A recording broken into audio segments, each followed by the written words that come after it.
की दौसा से आ रही बड़ी खबर के साथ, जहां दिन दहाड़े एसिड अटैक का मामला आया है सामने। इस एसिड अटैक में दो लोगों को घरेलू विवाद के चलते निशाना बनाया गया है और इसी के चलते दोनों के चेहरों पर एसिड उड़ेल दिया गया। उनके चेहरे पर एसिड अटैक हुआ है, उनके आंखों में और गले तक एसिड हुआ है और एनसीडब्ल्यू ने मामले पर फैसला किया है, मामले की जांच करेगी।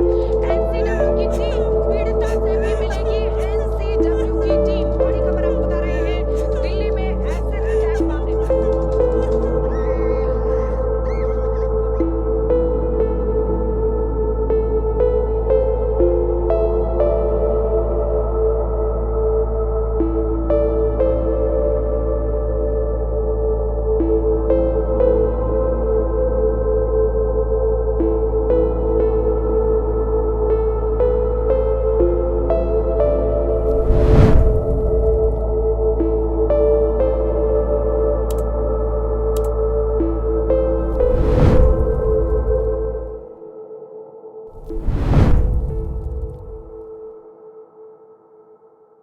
सर, जब मेरे ऊपर उसने बॉटल से फेंका तो मुझे मतलब फेंकने ही जा रहा था उसने। मैं गाड़ी ऐसे आया सामने मेरे, इधर से आया तो उसने गेट खसकाया फेंकने की। जैसे हटा तैसे मैंने पीछे हट गई, पीछे जाने की लगी। वो गाड़ी से उतर के फिर फेंकने लगा मेरे ऊपर, फेंका तो मैं सोची शायद पानी फेंक रहा होगा। उस समय होली के समय आने वाला था तो मैं सोची शायद रंग फेंक रहा। तो मैं फिर भी भाग रही थी कि मैं सोची भीगूंगी नहीं, पानी से क्यों भीगूं। अगर इंसान थोड़ी भीगना चाहेगा जानबूझ के कि पानी से ऊपर फेंक रहे हैं, पर मुझे ये नहीं पता था कि ये तेजाबी है।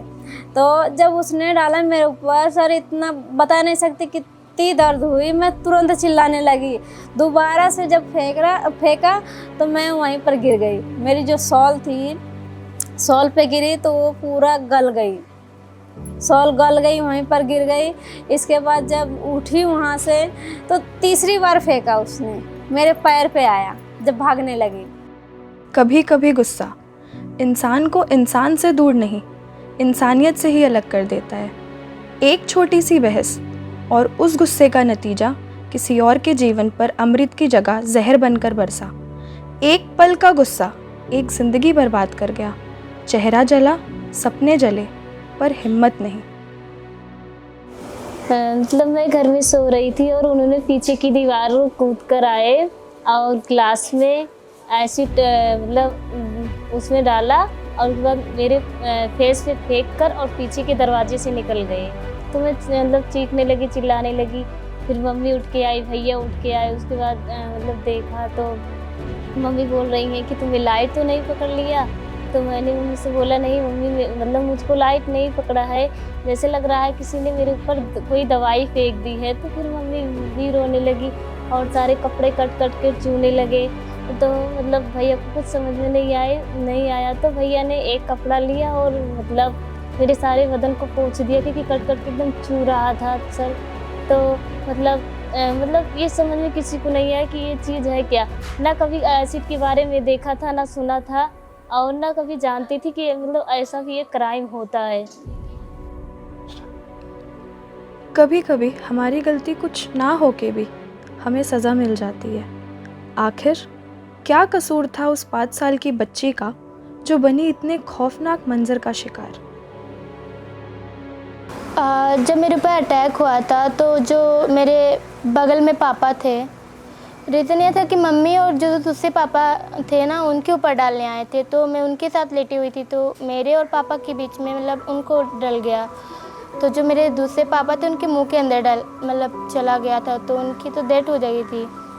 और मतलब जब मेरे पर अटैक हुआ था तो मैं बहुत चिल्लाई थी। तो मेरे गांव वाले मतलब समझ नहीं पा रहे थे कि क्या डल गया। तो कोई कह रहा है गर्म पानी डाल दिया, कोई कह रहा है उबलती हुई दाल डाल दी है। तो जो एसिड का स्मेल था बड़ा अजीब सा मुझे लग रहा था। तो मैं मतलब मेरी आंख बंद होने लगी थी धीरे धीरे। जब मेरी आंख खुली थी तो मैं हॉस्पिटल में कानपुर के एडमिट थी।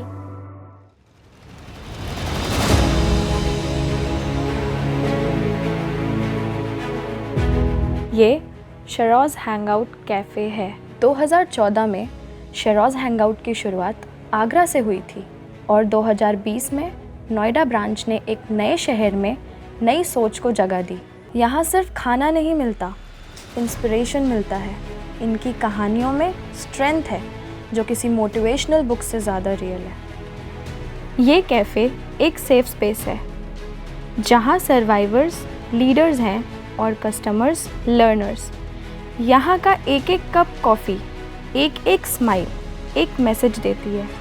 हम बिखर गए थे पर टूटे नहीं। सिरो सर मैं हॉस्पिटल में इलाज करवा रही थी तो वहीं पर एडमिट थी। मुझे जया दीदी ने बताया था यहाँ के बारे में, क्योंकि 2016 में वो लखनऊ वाला कैफ़े ओपन हुआ था और सोशल मीडिया में और न्यूज़पेपर में छपा था। आलोक सर का फ़ोटो छपे थे और बताया था, उसमें सब लिखा था। तो जया दीदी ने पढ़ा था, उन्होंने बताया कि तुम्हारे लायक एक NGO खुला है, वहाँ पर पता करो। तो मुझे पता नहीं था NGO के बारे में, क्या होती है NGO।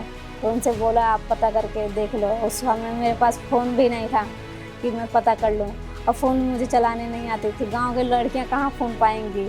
कभी ले भी लेती थी किसी का तो मम्मी डांटती थी, पापा डांटते थे कि फ़ोन नहीं छूना किसी का।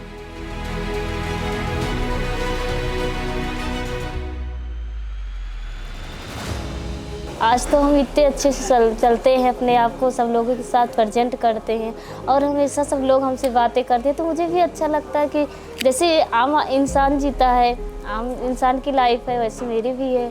तो मुझे काफ़ी अच्छा लगता है कि चलो कम से कम इतना सपोर्ट तो है सबका। जब मैं सिरोज में आई और एक हफ़्ता हुआ मेरे को, फिर मम्मी को मैंने फ़ोन किया, बताया तो बोला कि मतलब बोली कि अच्छा लग रहा है कि नहीं। मैंने कहा भी अच्छा नहीं लग रहा।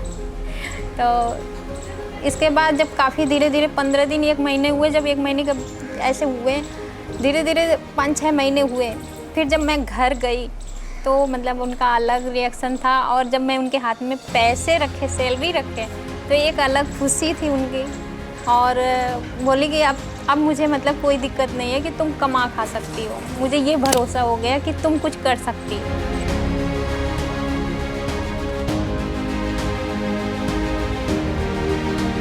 NIO हम लोग के लिए इतना अच्छा काम कर रही है, हम तो ये चाहते हैं उनके साथ हमारी से बहनें और जुड़े। NIO की जो मुहिम है वो बहुत अच्छी है और जो भी ये काम कर रही है बहुत अच्छे मतलब अच्छा काम कर रही है। NIO की जो मुहिम है बहुत अच्छी है, सपोर्ट करने के लिए बहुत अच्छी बात है, खास करके मुझे।